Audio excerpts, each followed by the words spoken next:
सबको जय मसीह की, praise the Lord and shalom. जितने यहाँ बैठ जाओ अपने स्थानों पर, और जितने भी ब्रांचेस में लोग हैं वो भी अपने स्थानों पर बैठ जाओ। और ब्रांचेस में भी खुदा का आत्मा काम कर रहा था वहां, और बड़ी बरकत पा रहे थे लोग आज। मैं जो ब्रांचेस में बैठे वो भी प्रार्थना करो। हाँ,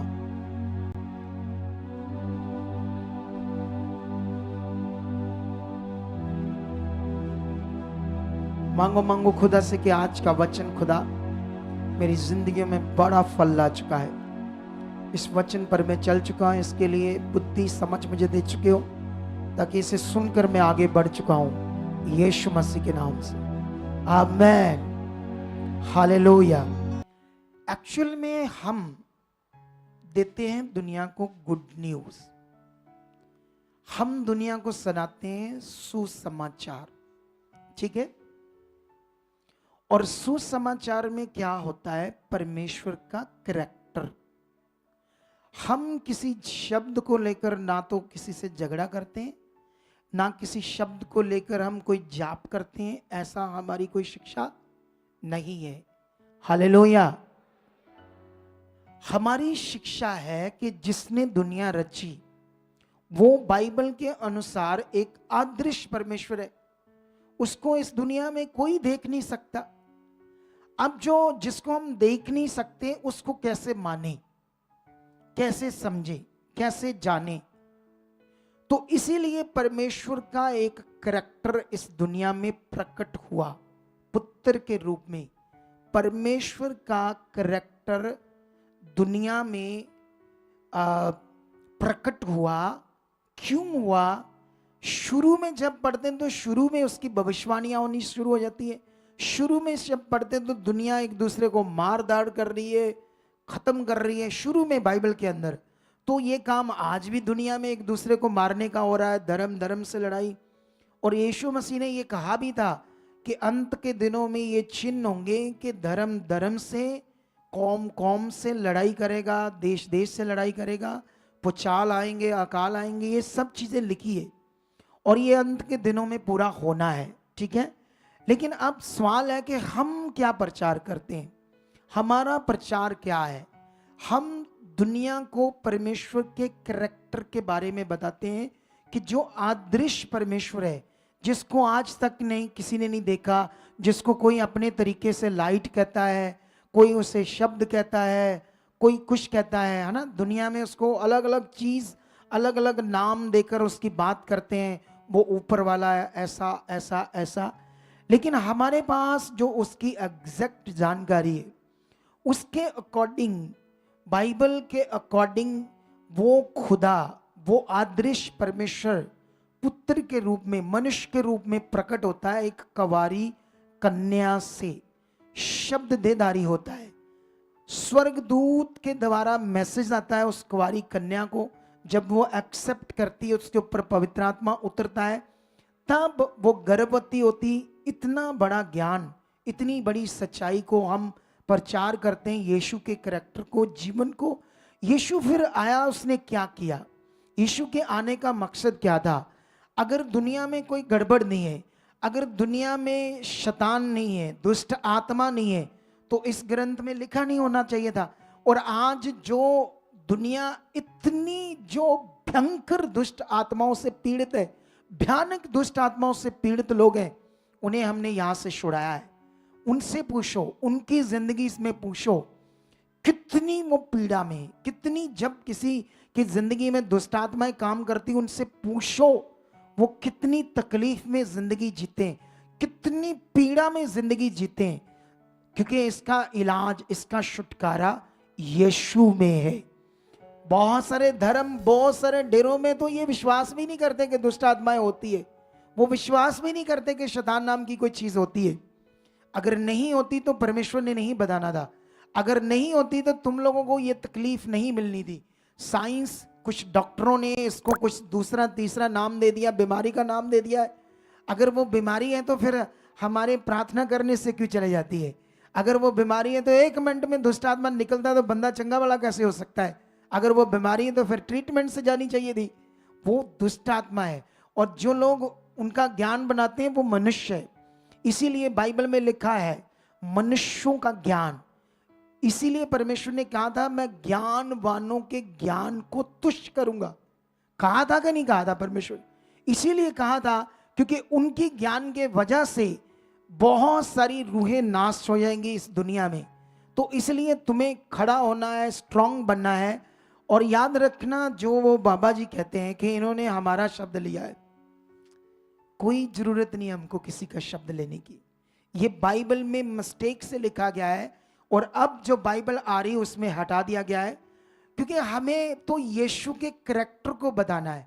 हमें तो उसका जो हमारे लिए उसने कर्म किया, जो वो हमारे लिए पैदा हुआ, पवित्र, हमारे लिए क्रॉस पर चढ़ा, हमारे लिए मरा और हमारे लिए मुर्दों में जिंदा हुआ, ये सारा जो प्रोसेस है, ये करैक्टर है यीशु का, इसमें जीवन है। हमने तो इसमें पाया है, और जब इसमें जीवन पाया तो हम भाई क्यों किसी के शब्द को लेंगे या उनसे झगड़ा करेंगे? बताओ, जरूरत है? ये 4 साल पहले के सीन है। आज ये क्यों बनी है? क्योंकि इसको जीवन मिला है। यीशु धर्म नहीं, जीवन बदलता है। फिर से बोलो, यीशु धर्म नहीं, जीवन बदलता है। क्या इसकी जाति है? जो भी है ये अब भी है, ठीक है? क्योंकि जो सर्वशक्तिमान है उसके सामने जातियां कुछ नहीं है, क्योंकि ये पृथ्वी की चीज है। उसके सामने हम सिर्फ मनुष्य, सारे इंसान, और उसके सामने हमारा जो मन परिवर्तन हुआ है, हमारा जो उसको समझना है, उसको विश्वास करना है, ये मेन है। इसी में, इसी करने से, मन फिराने से वो तुम्हें उद्धार देगा, तुम्हें जीवन देगा, तुम्हें मोक्ष देगा, तुम्हें चंगाई देगा, छुटकारा देगा। बस ये विषय है, ये तो मुद्दे, ये बातें। मैं सोच रहा था उस बंदे के बारे में कि उसने बाहर से सिक्खी स्वरूप बनाया है और कितने झूठी बातें कर रहा है। थोड़ी शर्म भी नहीं करता? कम से कम तेरा जो स्वरूप है उसकी तो शर्म कर। तुम कितने झूठे दोष लगा रहा है। तो मेरे कहने का मतलब, आज मैं उसको जितना, सुनो तो देखो ध्यान से, हमारे लोग उसको जवाब दे रहे हैं, लेकिन उसको जैसा जवाब देना है कोई दे नहीं रहा। होली स्पिरिट मुझे अगुवाई कर रहा था कि मैं दूं। आई होप मुझे अगर शाम तक खुदा ने अगुवाई किया तो तुम्हें समझ आएगी कि वो क्या क्या बात कर रहा है, कौन कौन से मुद्दे उठा रहा है, कितनी गंदी बातें, और परमेश्वर के पवित्र प्रचार को कूड़ प्रचार बोल रहा है। इतनी गंदी उसकी जीभ है, उसकी शब्द है, उसके विचार हैं। परमेश्वर के पवित्र ज्ञान को, विचार को, प्रचार को वो कूड़ प्रचार कहता है। उसको ये नहीं पता कि जैसा वो मनुष्य है ऐसे ही हम हैं। हम में से भी कोई भी उसको बंदा बना सकता है। वो कौन सा 4 हाथ है या 10 टांगे हैं, या उसके पास वो रेसलर है कि उसके पास 10 बंदों को मारने की ताकत है तो इंसान है। लेकिन उसको ये नहीं पता, हमारे बंदे इसलिए नहीं करते क्योंकि हमें परमेश्वर ने कहा है क्षमा करो, हमें प्यार करने की शिक्षा दी है, हमें परमेश्वर ने दूसरों को बचाने की शिक्षा दी है। क्योंकि अगर हम ही उन्हीं की तरह होते तो अब तक शायद सिखों में और क्रिश्चियंस में युद्ध खड़ा हो जाता, तो पता नहीं हजारों लाखों वो मर जाते, हजारों लाखों हम मर जाते। लेकिन ये तो खुदा ने हमें कहा ही नहीं। वो हमें तो खुदा ने प्रेम करने के लिए कहा है, लेकिन उसको समझ नहीं। वो सोचते पता नहीं शायद हम बोलते नहीं, कुछ करते नहीं है, तो शायद डरते हैं। कौन डरता है? कहाँ डर है परमेश्वर के लोगों के अंदर? बाइबल से पढ़कर देखो, आज तक करोड़ों लोगों की जान चलेगी यीशु मसीह में चलते हुए। राजाओं ने इतने लोगों को खत्म कर दिया, शेरों के आगे डाल दिया, स्त्रियों को, बच्चों को, तो उन्होंने यीशु मसीह का इनकार नहीं किया, अपनी कुर्बानी दे दी। अगर ये सच्चाई, ये धर्म जिसको वो धर्म बोलते हैं, ये सच्चा रास्ता दुनिया में खड़ा है, तो इसमें करोड़ों लोगों की कुर्बानियां हुई है, ता ये खड़ा हुआ है। हालेलुया। तुम्हें पता है 12 चेले जो यीशु मसीह के थे, उनकी भी कुर्बानियां हुई।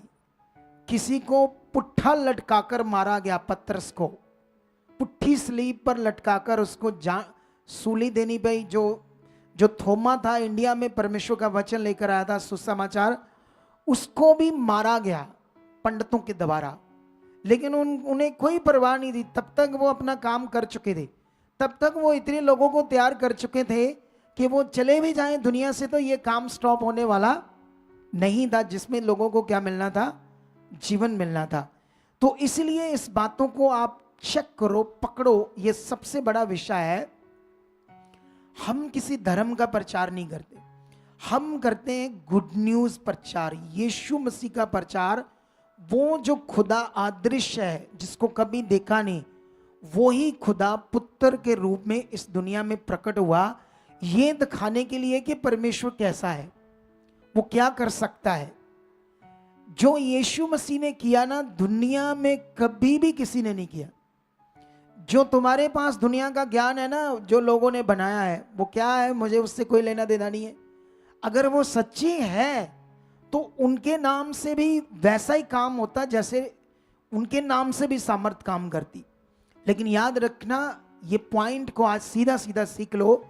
यीशु, बाइबल में यूहन्ना 1:18 में ऐसे लिखा है कि परमेश्वर को कभी किसी ने नहीं देखा, इकलौता पुत्र जो पिता की गोद में है, उसी ने उसे प्रकट किया है। हालेलुया। यीशु ने परमेश्वर को प्रकट किया। वो कैसा हो सकता है?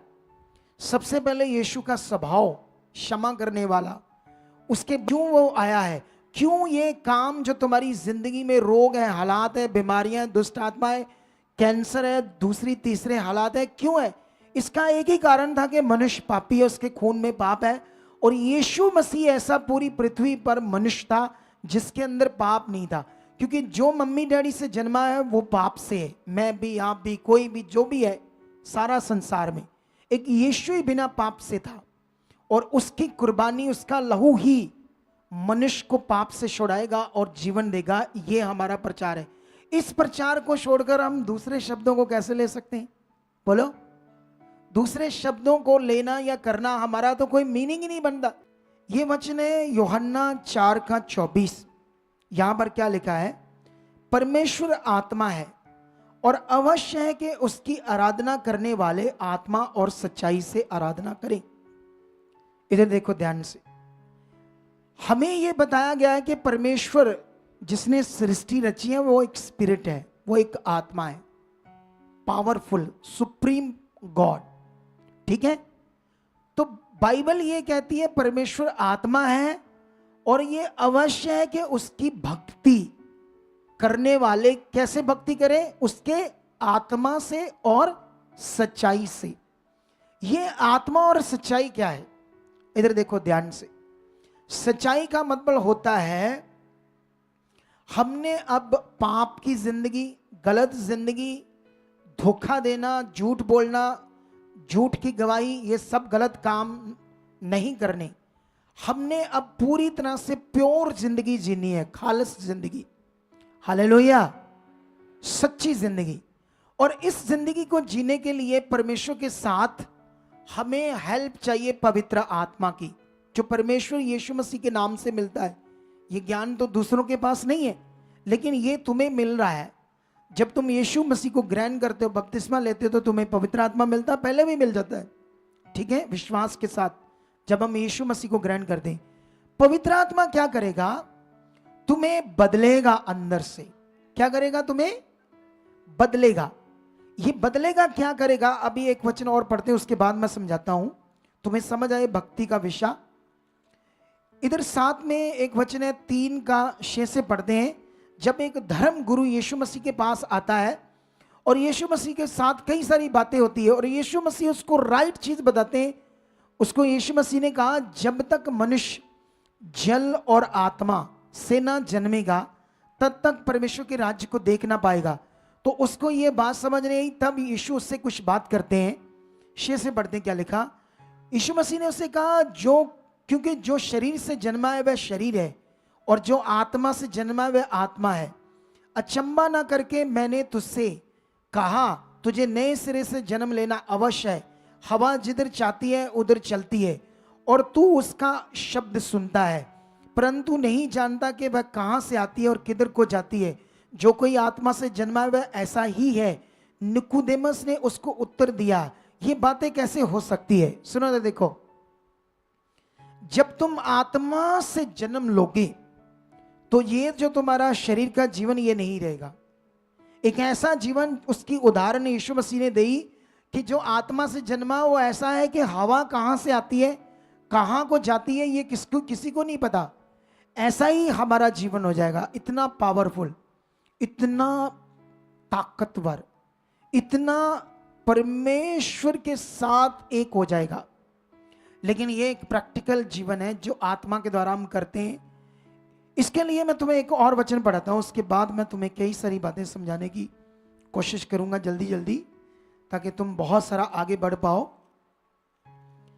तो ये वचन मिलेगा हमें दूसरा कुरिन्थिया में, ठीक है? ऐसे लिखा दूसरा कुरिन्थिया, अगर तुम इसको 3 का एक हेडलाइन पढ़ोगे तो नई वाचा के सेवक, ठीक है? इसमें यह बताया गया हमारी नई सृष्टि क्या चीज है। नई सृष्टि जो हमारी होती है, नया जन्म क्या होता है, नए जन्म में हमने क्या करना है। लेकिन मैं तुम्हें यह पढ़ाता हूं लास्ट में एक वचन 3 का 18, परंतु जब हम सबके उगाड़े चेहरे से प्रभु का प्रताप इस प्रकार प्रकट होता है।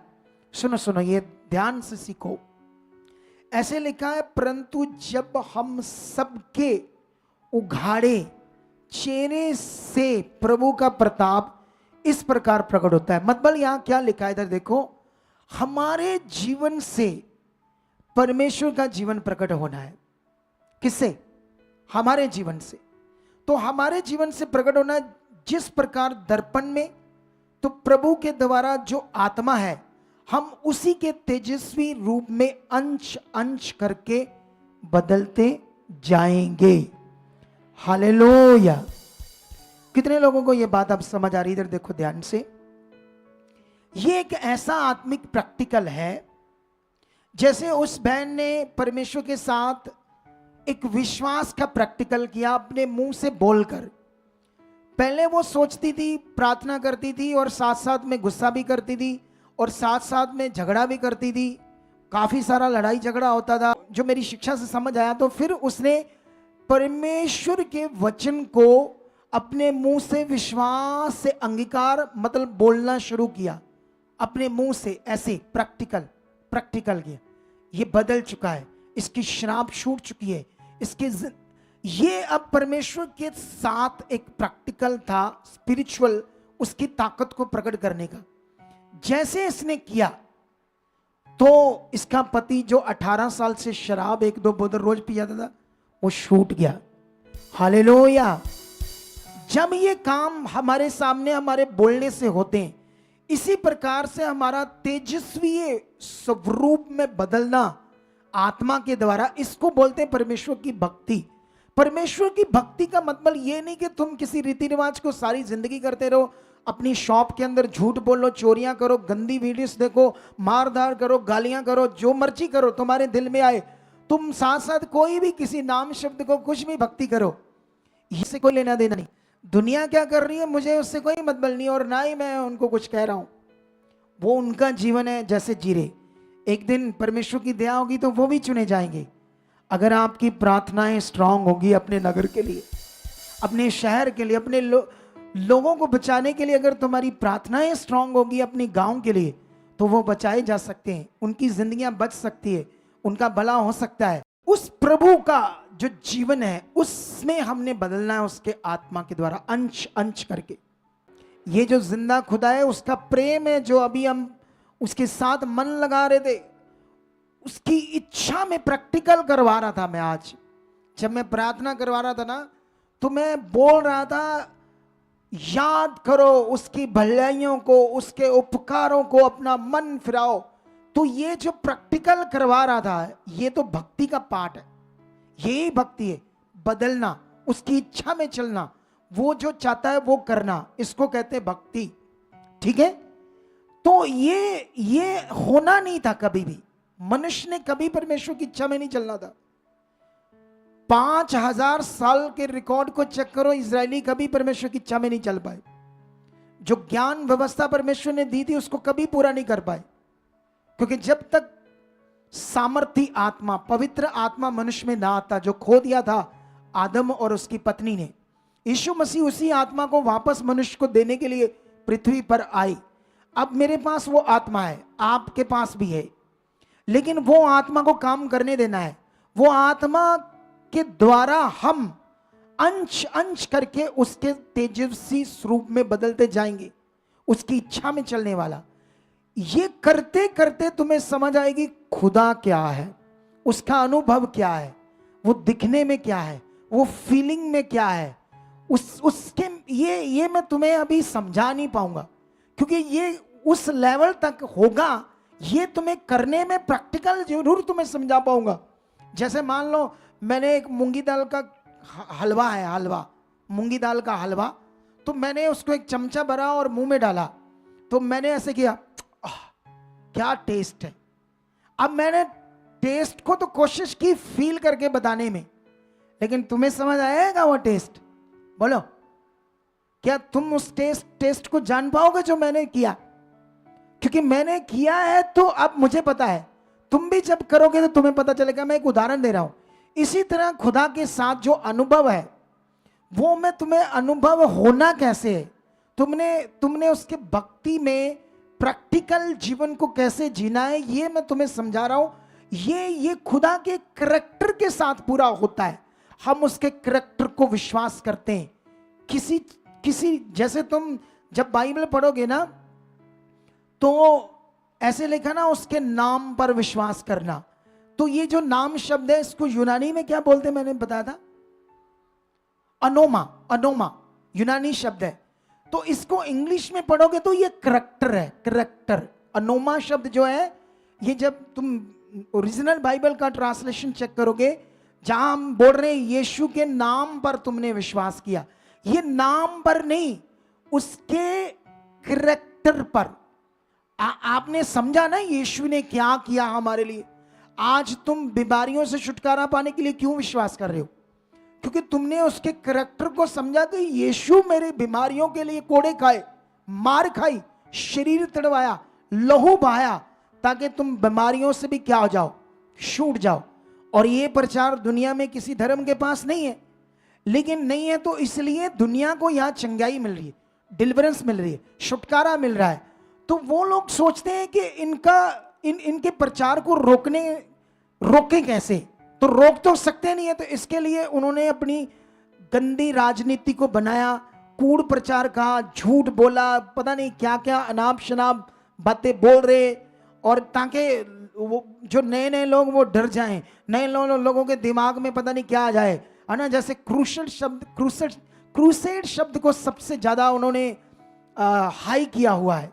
तो इन बातों का तगड़ा जवाब तो मेरे पास है उनको देने के लिए, लेकिन अगर परमेश्वर की इच्छा शाम तक हुई तो मैं कल एक जबरदस्त वीडियो बनाकर डालूंगा। हालेलुया, जबरदस्त सीखने वाली वीडियो। लेकिन अभी इस बात को आप सीख लो कि हम जो परमेश्वर के लोग हैं, हमारा परमेश्वर के साथ जीना है। हम पर्टिकुलर किसी शब्द को जाप नहीं करते, ना किसी शब्द को कोई रेपिटेशंस करते हैं। हम प्रैक्टिकल जीवन खुदा के साथ जीते हैं उसके आत्मा के द्वारा, क्योंकि वो है, हम उसमें हैं। अगर तुम बाइबल का एक वचन पढ़ो, मैं तुम्हें पढ़ाता हूं अभी जल्दी से, ताकि तुम्हें ये बात सीखने को मिले कैसे तुम्हारी जिंदगी में सबसे बड़ी जिंदगी बनती जाएगी। ये देखो, प्रेरित पौल उस समय उन लोगों को प्रचार कर रहा है जो बड़ी बड़ी मूर्तियों की पूजा कर रहे थे, है ना। 17 की 24 में ऐसे वो बता रहा लोगों को, कहता जिस परमेश्वर ने पृथ्वी और उसकी सब वस्तुओं को बनाया, वे स्वर्ग और पृथ्वी का स्वामी होकर हाथ के बनाए हुए मंदिरों में नहीं रहता, ना किसी वस्तु की आवश्यकता के कारण मनुष्यों के हाथों की सेवा लेता है, क्योंकि वह स्वयं ही सबको जीवन और श्वास और सब कुछ देता है। उसने एक ही मूल से मनुष्यों की सब, ये जो शब्द है ना, एक ही जातियों से बनाया, ये इसलिए लिखा गया ताकि हमें समझ आए जातियों का नाम लिया है।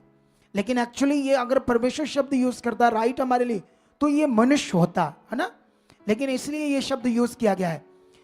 इसीलिए सब जातियां सारी पृथ्वी पर रहने के लिए बनाई कि उसके ठहराए हुए समय और निवास की सीमाओं को इसीलिए बांधा है कि वह परमेश्वर को ढूंढे, मतलब उसे जाने, कदाचित उसे टटोल कर पाए, तो भी वह हम में से किसी से दूर नहीं, क्योंकि वह हम उसी में जीवित रहते हैं, उसी में चलते फिरते हैं, उसी में सांस लेते हैं। ये वचन तुम्हें पढ़ाना जरूरी था। सुनो, देखो, परमेश्वर यहां खाली स्पेस में है।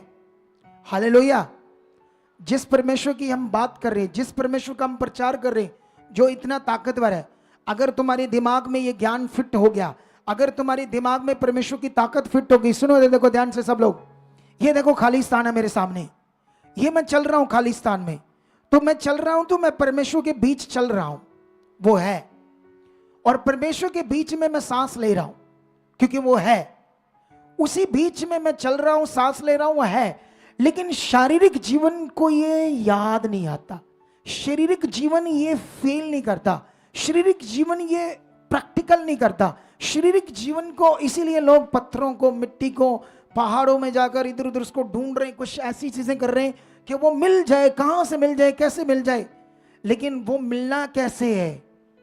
इस ज्ञान से, इस ज्ञान से तुम्हें समझ आनी है, इसके द्वारा तुम्हें प्रैक्टिकल करना होगा। हालेलुया। कितने लोगों को समझ आ रही है? क्या तुम इसको तेज करने के लिए रेडी हो? आप जानते हो मैंने थर्सडे एक शिक्षा दी थी आप लोगों को 10 मोरों के ऊपर, कि एक स्वामी था, एक ऑनर था स्वामी, अपने दासों को, एक को 10 मोरे, एक को 5 मोरे, एक को 1 मोर देकर राजपद लेने के लिए दूसरे देश में जाता है। और वापस जब तक वो आना था, उसने कहा था कि इनसे लेन देन करना। बाइबल में लिखा, जब वो एक जिसके पास 10 थी, उसने 10 से 10 कमाई, और उसने जब दी तो स्वामी खुश हुआ, उसको और अधिकार दिया, और चीजों पर अधिकार दे दिया कि जा तुम्हें इस नगर ये चीजों पर अधिकार देता हूं। जब 5 मोरों वाले ने 5 कमाकर उसको दी, तो उसने कहा, उससे भी खुश हुआ स्वामी, आनंदित हुआ, और कहा कि मैं तुम्हें और अधिकार देता हूं, जा ये तुम ये कर ना। एक वाला जो बंदा था, उसने उस मोर को रख छोड़ा, अपने पल्लू में बांध कर रख छोड़ा, और उसको वापस दे दी। कहा, मैं जानता था तू कठोर है, तू जहां नहीं बोता वहां काटता, ये वो। कहता, जब तुझे पता था कि मैं ऐसा था, तुम हे नकम्मे आलसी दास, तुमने ऐसा क्यों किया, कि तुमने इससे लेन देन क्यों नहीं किया? ये क्या है? ये दृष्टांत क्या है? इस दृष्टांत को समझाने के लिए मैं मत्ती का एक दृष्टांत सेम तुम्हें पढ़ाता हूं, वो है तोड़ों का दृष्टांत। तोड़े समझते? तोड़े चीज के तोड़े, किसी भी चीज के भरे हुए अनाज के, किसी भी चीज के तोड़े। लेकिन ये मैं तुम्हें जल्दी जल्दी इन तोड़ों के दृष्टांत को सिखाता हूं आज, ताकि तुम्हें समझ आए हम लोगों ने क्या करना है। ये 25 अध्याय है मत्ती का, और उसका 14 से स्टार्ट हो जाता है तोड़ों का। सेम जो वहां लिखा, यहां भी वो एक को 5 तोड़े देकर जाता है, एक को 3 तोड़े देकर जाता है, एक को 1 तोड़ा देकर जाता है स्वामी, ठीक है।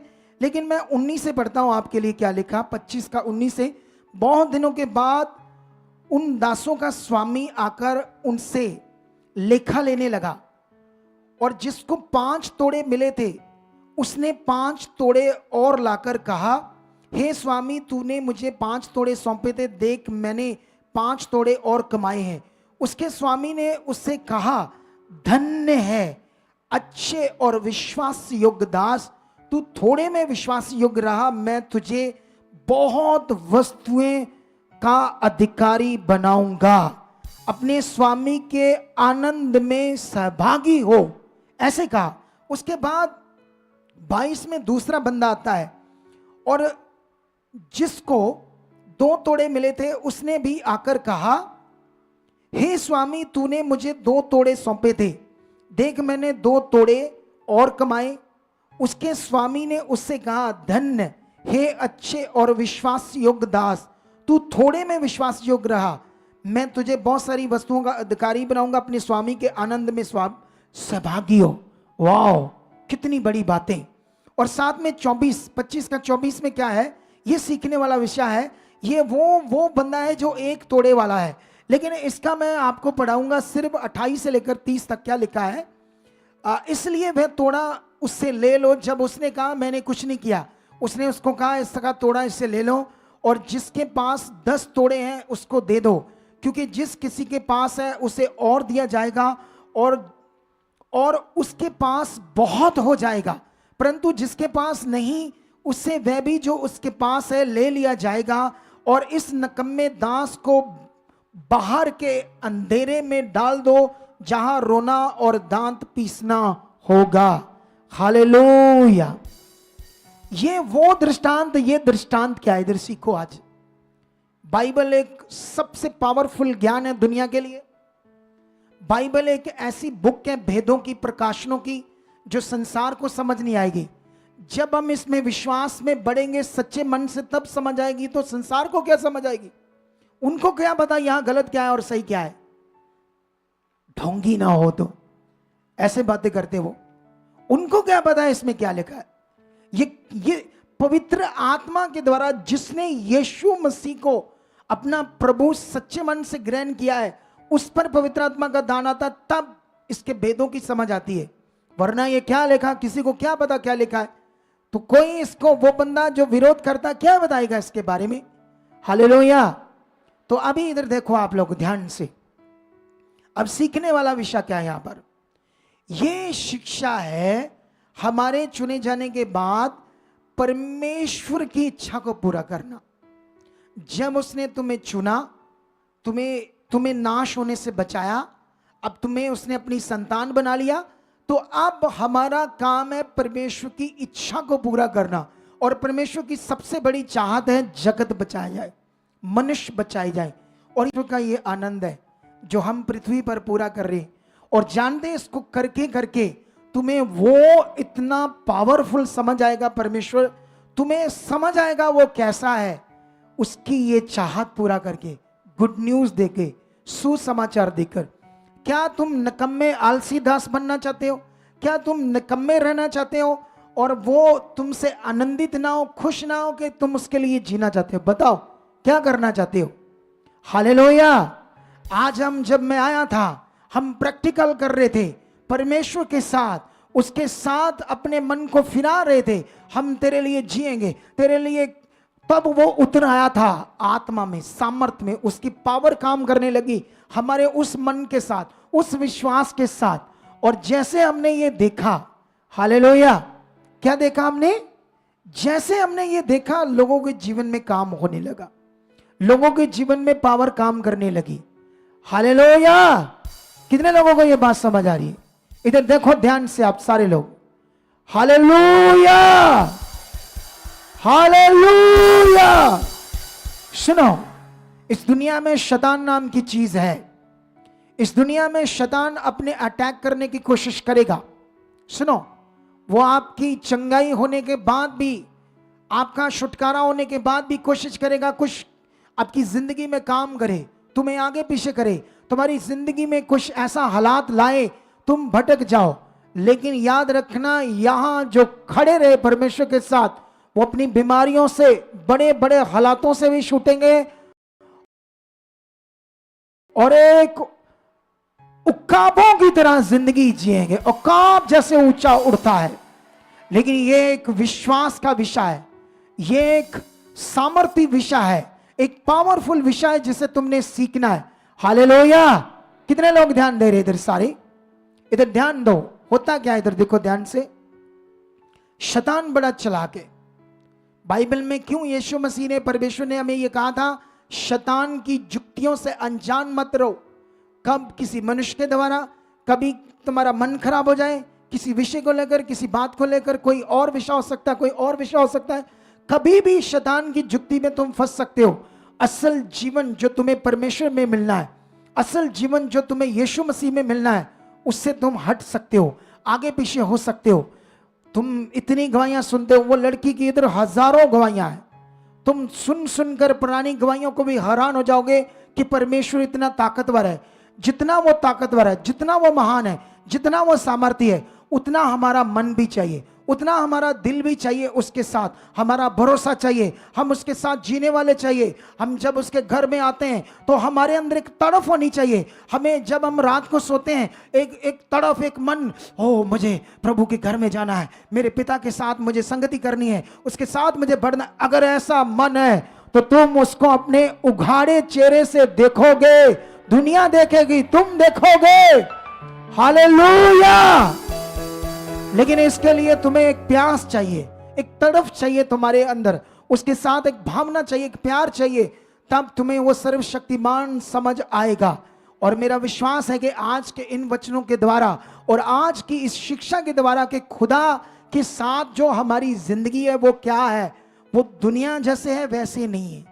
जैसे आज तुमने सीखा ऐसे इसको इस ज्ञान को दोबारा सुनना, दोबारा इसमें ध्यान देना, क्या क्या पॉइंट है, कैसे कैसे मुझे प्रैक्टिकल करना है, क्या मुझे करना है, आत्मा के द्वारा क्या करना है। तुम रोज रोज जैसे तुम्हें एक ही चीज करनी है रोज, सुनो, वो है मुंह से बोलना, परमेश्वर मैं प्रार्थना में बढ़ चुका हूं, परमेश्वर मैं तेरी इच्छा में बढ़ चुका हूं, परमेश्वर मैं तेरे कामों को कर चुका हूं, मेरे द्वारा भी रूहें बच चुकी है, मेरे द्वारा भी बड़े सारे, बाकी काम किसका है? परमेश्वर का है। हालेलुया। तुम्हारा काम है बोलना, तुम्हारा काम है स्पिरिचुअल चीज करना, खुदा के सामने रास्ते खोलना उसका काम है, लोगों को हील करना, लोगों को चंगाई देना, डिलीवरेंस करना, छुटकारा करना। हालेलुया।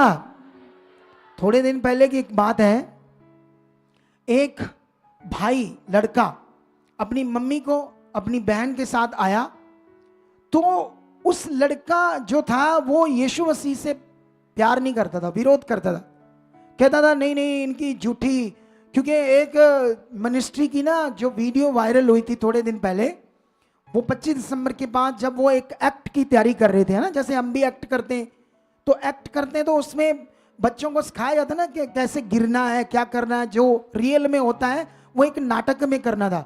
तो वो नाटक में यीशु जो उसकी कुर्बानी, उसके बारे में सारा कुछ था, तो किसी ने उसको वायरल करके उस पर इतना पूरी इंडिया में उसको वायरल कर दिया कि ये देखो प्रैक्टिस करवाते हैं पहले ही, उनको पता नहीं था कि वो एक नाटक है। तो कई जो नए लोग होते हैं वो ऐसी वीडियो देखकर उनके दिमाग में होता है ये झूठे हैं, ये झूठ बोलते हैं। लेकिन वो लड़का जब आया इधर, उसको परमेश्वर ने छुआ, उसको बवासीर की दर्द थी, वो यीशु मसीह का विरोध करता था, वो आना भी नहीं चाहता था, लेकिन अपनी मम्मी के लिए आया था, वो बीमार थी, उसको लाया था। जब परमेश्वर ने उसको छुआ, उसकी वो बवासीर की दर्द गई। वो बता रहा आगे आकर के, मैं तो आज देखा है कि परमेश्वर है। हालेलुया। यीशु है, वो जिंदा है, वो छूता है, वो काम करता है। इसके लिए एक मन चाहिए, एक ध्यान चाहिए। क्या तुम्हारा बन चुका आज? क्या तुम उसे देखना चाहते हो? क्या आज अपनी जिंदगी में पावर को देखना चाहते हो, छुटकारे को देखना चाहते हो, क्या आगे बढ़ना चाहते हो? तो डरना बंद कर दो संसार से। ये जो रौला है धर्मों का, इसमें अपने कान बंद कर दो, क्योंकि ये अपना ये काम रोला डोला डालते रहेंगे। उसको सुनो मत, उसमें तुम्हारा कोई ध्यान नहीं चाहिए, तुम्हारा ध्यान चाहिए परमेश्वर की ओर, क्योंकि वो संसार की बातें उनका काम है, उन्होंने करना है ऐसी चीजें, विरोध, ये चीजें। हमारा काम है खुदा की इच्छा को पूरा करना, हमारा काम है खुदा में बढ़ना, क्योंकि वो जो चीजें है ना वो तुम्हें डिस्ट्रैक्ट करने के लिए, ताकि तुम्हारा ट्रैक से तुम भटक जाओ। तुमने जो राइट करना है जीवन पाने के लिए, तुम्हें जो जीवन मिलना है, तुम्हारा छुटकारा होना है, बड़ी बीमारियों से बाहर आना है, बड़े हालातों से बाहर आना है, वो खुदा में चलकर होना है। लेकिन उससे पहले शैतान क्या करता है? तुम्हें उस विषय में डाइवर्ट करने की कोशिश करता है, तुम्हें भटकाने की कोशिश करता है, और कई लोग भटक जाते हैं। हालेलुया। और जो भटक जाते हैं फिर वो कभी जीवन को नहीं देख पाते।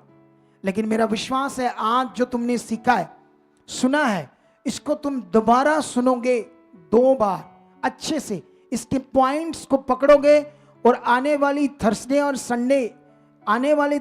संडे में हम एक पावरफुल मीटिंग करेंगे यीशु मसीह के नाम से। और तुम लोगों ने उस मीटिंग में खुद आना है, और बहुत सारे लोगों को भी लेकर आना है, रिश्तेदारों को, लोगों को। हीलिंग होगी, ले हैंड होगा, सब कुछ होगा, परमेश्वर बड़ा काम करेगा। आने वाली इन 2 मीटिंग में तुम्हारी जिंदगी में पावरफुल काम करेगा। ठीक है, तो अभी आंखें बंद करो और हाथों को उठाओ, और फिर से एक अंगीकार करो परमेश्वर के सामने। बोलो, परमेश्वर मैं तैयार हूं, मैं आलसी और नकम्मा दास नहीं बनना चाहता। खुदा जिसको 10 मोहरें मिली थी और 10 के साथ उसने 10 कमाई थी, और खुदा ने उसे कहा ये थोड़े में वफादार है, आह आह मेरे आनंद में आनंद मना। वाह, ये खुदा की वाणी है, ये प्रभु के वचन है। उस सच्चे बच्चे के लिए, सच्चे दास के लिए जो प्रभु ने बोले, हालेलुया। उसने कहा आ मेरे आनंद में सहभागी हो जा। उसने कहा उसको जिसने एक मोर को छुपा कर रखा, कोई लेन देन नहीं किया, कोई काम नहीं किया, उसको कहा आलसी नकम्मे दास को, इसको अंधेरे में डाल दो, क्योंकि इसने मेरी इच्छा को पूरा नहीं किया। Hallelujah, hallelujah. सुनो, इधर देखो ध्यान से। परमेश्वर जबरदस्ती नहीं करता। अगर वो जबरदस्ती करता तो तुम्हें छूता नहीं, तुम्हें फ्री में चंगाई मत देता। नए आने वाले लोगों को हीलिंग मिलती है, आने वाले नए नए लोगों को डिलीवरेंस मिलती है, छुटकारा मिलता है। क्यों मिलता है? उनको कितना पता अभी ये दया काम करती, ये परमेश्वर का प्रेम काम करता है। तो अभी आज हम लेट हैं, मैं नहीं चाहता और लेट हो जाएं, और जल्दी जल्दी हम अपनी सीट को बोएंगे। और जितने ऑनलाइन और ब्रांचेस में लोग बैठे, इस वचन के द्वारा खुदा ने बरकत दे चुका है।